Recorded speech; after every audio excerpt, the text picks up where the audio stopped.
Topic பார்க்க போறோம் rose? கேழ்வரகை பத்தி பார்க்க போறேன் ஜாஸ். கேழ்வரகு அதுல என்ன இருக்கு?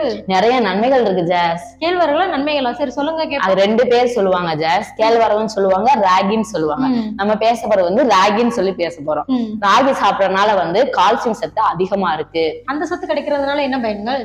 எலும்பும் பற்களும் நல்லா ஸ்ட்ராங்கா இருக்கும்ல.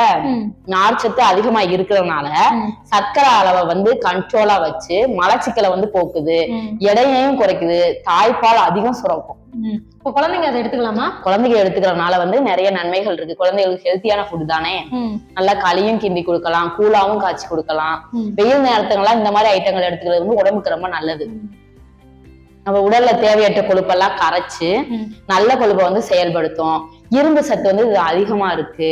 ஹெச்பி அதிகரித்து ரத்த சோகை வராம தடுக்கும். இவ்வளவு நன்மைகள் இருக்கு. தினமும் இட்லி தோசையை சாப்பிடாம இந்த மாதிரி ஐட்டங்களை சேருங்க ஜாஸ். நான் இன்ன வரைக்கும் இதை எடுத்தது கிடையாது ரோஸ். சோ இனிமேல் நான் எடுத்துக்கிறேன், ராகி எடுத்துக்கிறேன் உங்களுக்காக. எடுத்துக்கங்க. இந்த